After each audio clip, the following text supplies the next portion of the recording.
예, 저희는 이렇게 매주 발표되는 대통령 지지율에 대한 과도한 의미 부여는 가급적 자제하고 있습니다만 보신 것처럼 이번 조사 결과는 의미가 상당한 것 같아서 좀 자세히 분석해 볼 필요가 있을 것 같습니다. 경희대학교 노동일 교수 나오셨습니다. 자, 어서 오십시오. 안녕하세요. 예. 자, 저희도 마찬가지입니다만 대부분의 매체들이 대선 당시에 이 득표율보다 이 지지율이 낮아졌다 여기에 주목을 하는 것 같아요. 어떻게 보십니까? 이제 한국갤럽 조사에서 이렇게 나온 거죠. 그렇죠. 예. 다른 데서는 이제 뭐 43%대, 45%대 나온 데도 있고, 그럼 어쨌든 분명한 것은 추세가 굉장히 급격하게 떨어지고 있다는 건 분명합니다. 여론조사는 단편적인 것보다는 추세가 중요하다는 거 아니겠습니까? 예. 특히 모든 조사를 비교해 보면 8월 초 조사와 이번 조사 9월 셋째 주 아니겠습니까? 예. 조사가 한 달 반 정도 됐죠. 예, 그러니까 그 조국 법무장관 후보자를 지명하기 직전과 예.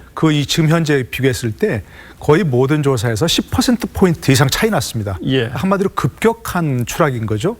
그런 추세가 굉장히 중요하고, 그러니까 저 청와대 대변인 말처럼 일희일비할 건 아니지만 예. 왜 그러는지를 분명히 따져봐서 대책을 세워야 되는 거죠. 김훈 소설가 그랬지 않습니까? 현대 가장 큰 권력자는 여론조사라고. 예. 그러니까 그걸 무시할 수는 없는 거죠. 그러니까 예. 자세히 좀 보면 어쨌든 중도층이 이탈한 게 심각하죠. 대선 지지율 근접한다고 하는 것은 핵심 지지층만 남고 중도층이 떨어져 나갔다는 겁니다. 예. 그런 추세가 심각하고, 또 한 가지 30대와 호남 지역만 제외하고 전 연령층 전 지역에서 다 떨어졌습니다. 예. 호남 지역도 이제 아까 말씀드린 8월 초와 비교하면 굉장히 많이 떨어졌고요. 그런 점에서 모든 지역, 모든 연령층에서 하락하고 있다는 것이고요. 예. 또 후반기로 가면서 이런 대통령 지지율 하락은 좀 되게 자연스러운 거지만 역대 다 그랬고요. 이번에는 또 권력 내부에서 인사 문제 때문에 벌어진 것이기 때문에 좀 자초한 부분이 있다. 이런 점에서도 좀 반성할 부분이 있는 거죠. 하락폭이 이제 굉장히 가팔랐던 점에 주목을 하시는 것 같은데, 네. 조금 전에 저희 보도에서도 잠시 언급을 했습니다만은 대통령의 지지율이 40%, 여당 지지율이 38%, 어쩌면 조만간 뒤집힐 수도 있는 이 정도로 근접한 것 같은데, 이건 어떤 의미를 가지고 있다고 보십니까? 기본적으로 그동안 이제 어떤 정권의 비판적인 시각을 가진 사람들도 문재인 대통령에 대해서는 직접 공격은 많이 하지 않았습니다. 예. 대부분의 어떤 그 사람들의 컨센서스가 문 대통령은 그래도 참 신뢰할 수 있는 부분이 있다. 인품이라든지 공감 능력이라든지 되게 그렇지 않습니까?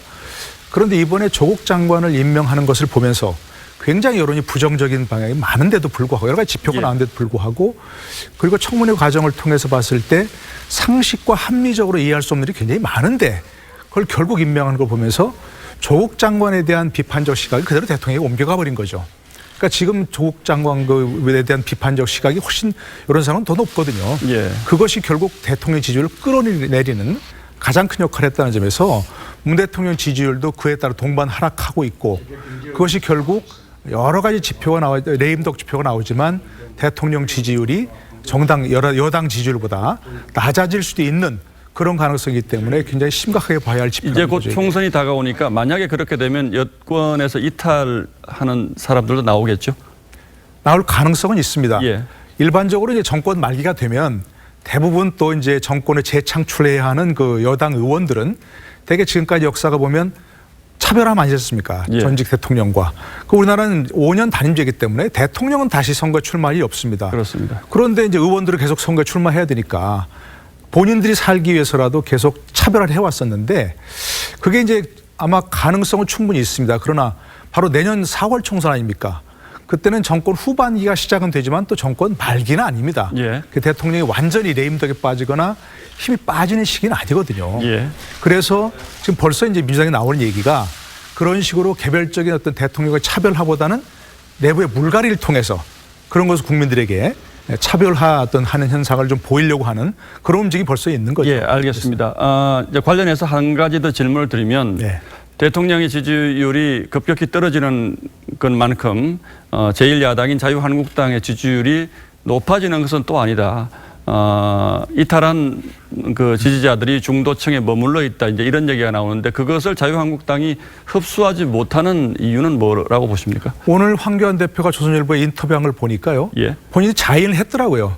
그 무당층이 늘어났는데 예. 그걸 그 한국당이 끌어안지 못하고 있다. 흡수하지 못하고 있다.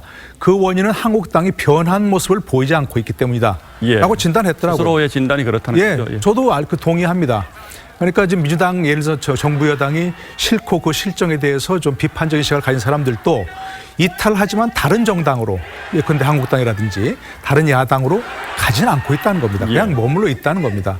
그러니까 황교안 대표 본인도 지금 진단했듯이 한국당이 민주당보다 더 변하는 모습을 보여야 됩니다. 예. 그러나 지금 현재 상황으로서는 아까 말씀드린 민주당이 뭔가 벌써 총선을 통해서 뭐 중진 40~50명을 물갈이한다. 이렇게 흘릴 정도로 굉장히 큰 폭의 어떤 물갈이를 준비하고 있는데 한국당은 지금 그럴 가능성이 별로 없어 보이기 때문에 민주당에서 이탈한 대통령 지지에서 이탈한 무당층을 흡수하는데 오히려 더 심각한 문제가 있지 않을까 짤막하게 싶어요. 마지막으로 질문 하나 드리겠습니다. 네. 지금 뭐 삭발도 하고 장애 집회도 하는데 이게 얼마나 효과가 있을까요? 그러니까 지금 한국당도 과거 예를 들어서 우리가 이제 흔히 얘기하듯이 보수 30, 진보 30, 무당층 40 예. 이렇게 얘기한다면 지금 학발이나 이런 걸 통해서 자유한국당이 과거 보수적 지지층 20% 10%밖에 안 됐는데 이제 30% 가까이를 회복하고 있습니다. 그러니까 그런 효과는 있는 거죠. 예. 삭반의 이런 투쟁을 예. 통해서. 그러나 무당층을 흡수해서 과거와 뭔가 달라졌어. 우리가 여기에 좀 마음을 기대봐야 되겠다. 이런 걸 주기는 아직은 역부족이라는 거죠. 그래서 예, 알겠습니다. 노동일 교수 오늘 잘 들었습니다. 고맙습니다. 네, 고맙습니다. 예.